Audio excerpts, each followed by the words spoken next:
staunch advocate of white Australia. He took us through the Second World War. The quotations from the man, the speeches from the man, we know where he stood. And Robert Menzies, who got back the prime ministership afterwards, he is somewhat to blame, but he also nevertheless understood the importance of maintaining white Australia. Particularly for him, it was the Anglo-Celtic British identity aspect. But the floodgates didn't exactly just open immediately after the Second World War. It was this very gradual process. And then really only the floodgates opened to foreign migration in the 70s. So if you could set it up play by play, who are the key actors responsible here?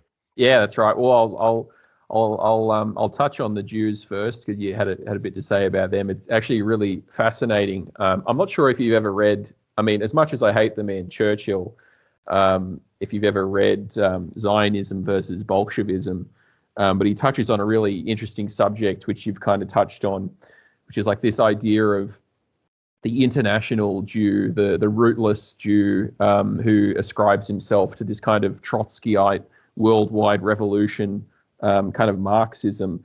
And then there was the English Jew, the naturalized Jew in the United Kingdom, who didn't have that kind of state of mind, and in fact was somewhat of a contributor to the country. And Churchill had this view of Zionism as being a solution to all these rootless Jews, to make them feel like they have some possession over some soil and their own ethnic identity and all the rest of it. Because before World War II, there were a lot of prominent Jews in Australia that were absolutely staunch advocates and defenders of the White Australia policy.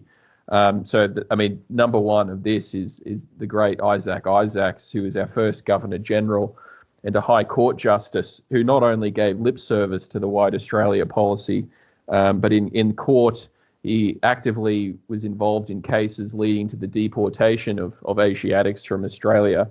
So there was definitely a heavily assimilated. I mean, you got General John Monash, who was someone of Jewish extraction who fought in the war. He was the first one to kind of revolutionarily use planes, tanks, and men in good sequence to save Australian lives. So it's really fascinating. You have these guys that were before the war, that were kind of sympathetic to Australia, that were in favour of this concept of a white Australia. Then after the war, there's this influx of real nasty personalities. There's an interesting case, Egon Kisch, he's a Austrian Jew who was in the Communist International. He tried to do a tour of Australia to kind of spur up the Communist Party here and all the rest of it. And when he gets to the immigration official says, okay, cool, no worries. Can you say the Lord's Prayer in Scottish Gaelic? And of course he couldn't. You could use any European language in the dictation test. It wasn't actually just 5. It was any European language. And Kisch was deported. But in his stead, it was appealed to the High Court. And after a long series of cases, it was argued that Scottish Gaelic was not, in fact, a European language, and he had to be given a more fair test.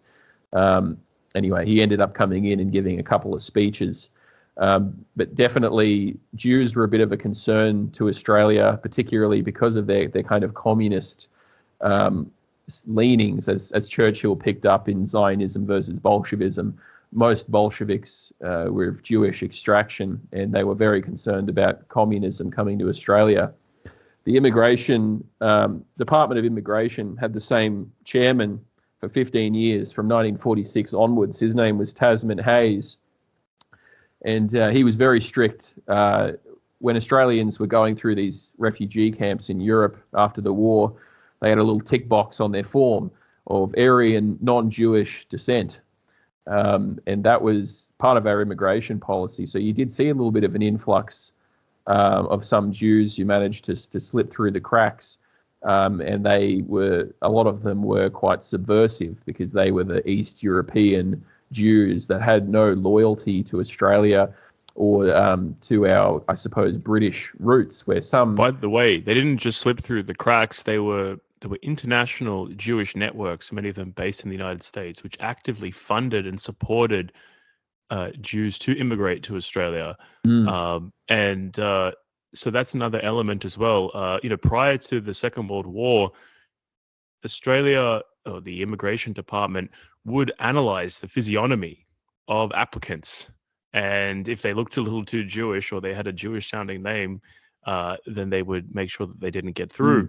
And a lot of those people were still working there, obviously, and things like what you just mentioned as well. So, they actually needed that kind of institutional support to get in, but somehow a whole massive series of them still managed to get in despite all of that. Yeah. But go Yeah. ahead.